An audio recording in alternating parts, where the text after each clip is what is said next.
हिंदुस्तानी सैनिकों, सिक्किम चीन का है, इसलिए तुम लोग नाथुला छोड़ दो, वरना 1962 वाला हाल करेंगे। ये कहानी है सन 1967 में हुए साइनो इंडियन वॉर की, जब हिंदुस्तान ने चीन से 1962 की हार का बदला लिया था। इस युद्ध के घटनाओं पर आधारित बॉलीवुड की एक फिल्म भी बनी है जिसका नाम है पलटन। उस वक्त सिक्किम भारत का राज्य नहीं बल्कि किंगडम ऑफ सिक्किम हुआ करता था और जिसके राजा थे पाल्डेन थोंगडुप नामग्याल। और चीन की आंखें गड़ी थी सिक्किम राज्य पर, जिसे वो तिब्बत के 5 उंगली में से एक उंगली मानता है। चीन के अनुसार तिब्बत उनके दाहिने हाथ की हथेली है और इसके 5 उंगलियों में सिक्किम के अलावा बाकी के 4 उंगलियां हैं लद्दाख, नेपाल, भूटान और अरुणाचल प्रदेश। और 1962 के युद्ध के बाद चीन इस भ्रम में था कि हिंदुस्तान डर जाएगा और लड़ने की कोशिश नहीं करेगा। लेकिन चीन ये नहीं जानता था कि 1962 की जंग हारने के मुख्य कारणों में से एक कारण ये था कि पंडित नेहरू जी चीन पर विश्वास करते थे और वे सोचते थे कि चीन उन पर हमला नहीं करेगा। उन्होंने कोई डिफेंस पॉलिसी नहीं बनाई थी और वे अहिंसा की पॉलिसी को लेकर चल रहे थे। और उन्होंने हिंदुस्तान को आज़ादी मिलने के बाद ये तक कहा था कि उनको आर्मी की ज़रूरत नहीं है और देश की सुरक्षा के लिए पुलिस ही काफ़ी है। और नतीजा ये हुआ कि हिंदुस्तान के गोला बारूद बनाने वाले ऑर्डिनेंस फैक्ट्रीज में प्रेशर कुकर्स बनाए जा रहे थे। ऐसे ही कुछ वजहों से 1962 में चीन को जीत की खुशी मिली थी।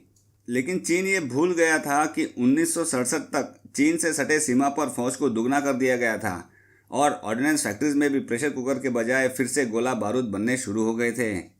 और क्योंकि ये वीडियो गोरखाओं पर केंद्रित है तो एक फैक्ट यहाँ पर बताना चाहूँगा कि 1962 के इंडो चाइना वॉर के बाद गोरखा राइफल्स के रेजिमेंट्स में बटालियंस की संख्या को बढ़ाया गया था।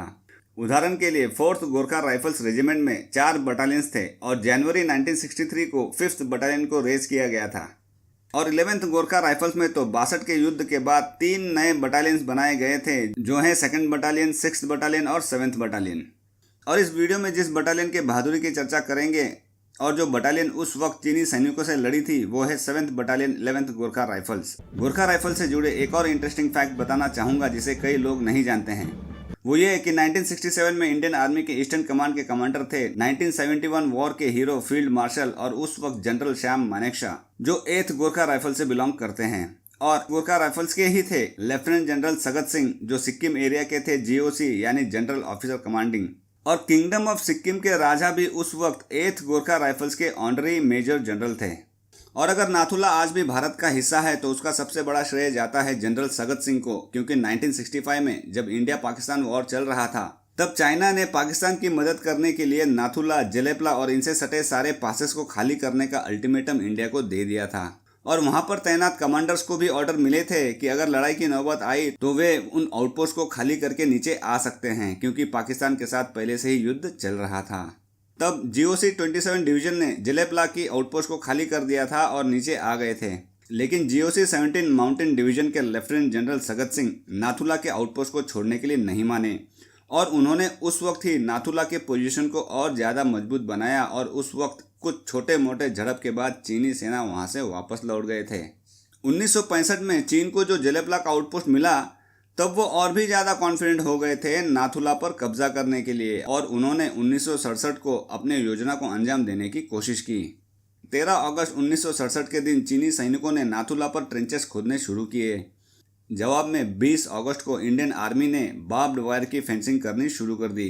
फिर 5 सितंबर के दिन इंडियन आर्मी द्वारा बार्ब्ड वायर फेंसिंग को कॉन्सर्टिना कॉइल से अपग्रेड करने का काम शुरू कर दिया, जिसे देखकर चाइनीज PLA के पॉलिटिकल कमिश्नर और इंडियन आर्मी के 2 ग्रेनेडर्स के लेफ्टिनेंट कर्नल राय सिंह यादव के बीच तीखी नोकझोंक हुई और जिसके बाद फेंसिंग के काम को रोक दिया गया।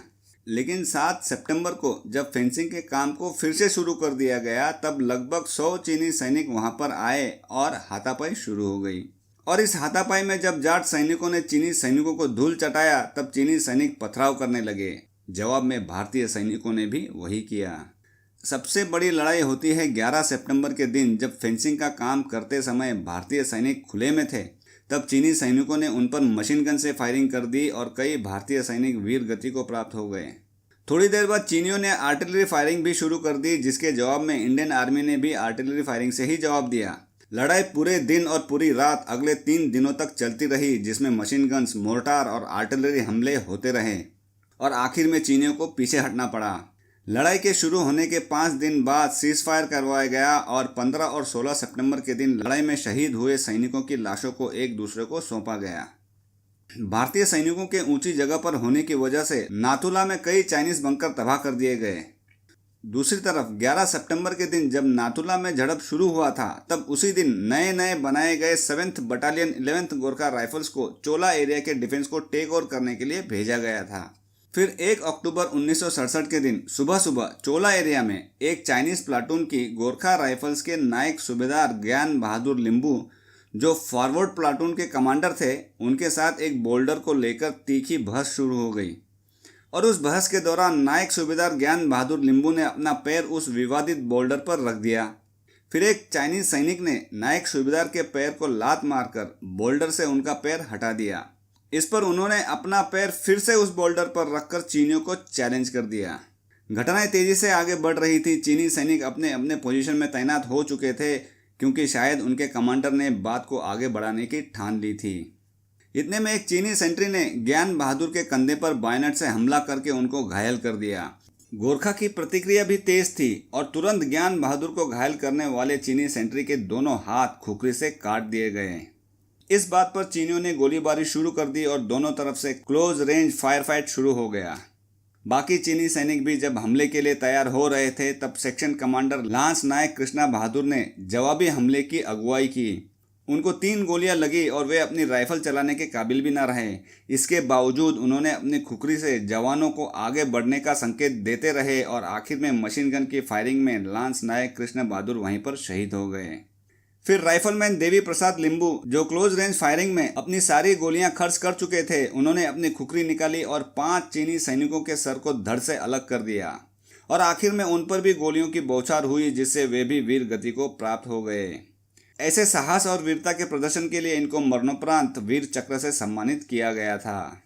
अगले वीर चक्र से सम्मानित हुए हवलदार तिनजोन लामा, जिन्होंने मशीन गन से गोलियों की बौछार करने वाले चीनी सिपाही को अपने 57 mm रिकॉयलेस गन से शांत कर दिया था। फिर कर्नल KB जोशी ने खुद पर्सनली अपनी गुरखा कंपनी के साथ पॉइंट 15540 पर धावा बोला और उस पॉइंट पर अपना कब्जा जमा लिया। 10 दिन तक चले इस लड़ाई में गोरखाओं की भयंकर प्रतिक्रिया की वजह से चीनी सैनिकों को 3 किलोमीटर पीछे काम बैरक्स नामक जगह पर लौटना पड़ा और आज के दिन तक चीनी सैनिक उसी जगह पर तैनात हैं जहां से 1967 में उनको भगाया गया था। चोला में हुए इस पूरी लड़ाई में 50 चीनी सैनिक और 15 भारतीय सैनिकों की जानें गईं। देवी प्रसाद लिम्बू और Tinjon Lama heroes of battle of Chola घोषित हुए। बाद में पता चला कि चीनी ऑफिसर भी पूछ रहे थे देवी प्रसाद के बारे में कि वो कौन था। देवी प्रसाद ने पहले ही अपने राइफल से अनगिनत सैनिक मारे थे। फिर गोलियां खत्म होने पर और शहीद होने से पहले 5 चीनियों के तो सिर्फ खुखरी से ही सर काटे थे और दुश्मनों ने इनको नाम दिया था टाइगर ऑफ चोला। इन घटनाओं के बाद चीनियों के 1962 का घमंड ठंडे बस्ते में चला गया। इसी तरह की और भी बहादुरी और वीरता भरे किस्सों की वीडियोस को पाते रहने के लिए चैनल को सब्सक्राइब करके बेल आइकन को दबा दीजिए। धन्यवाद।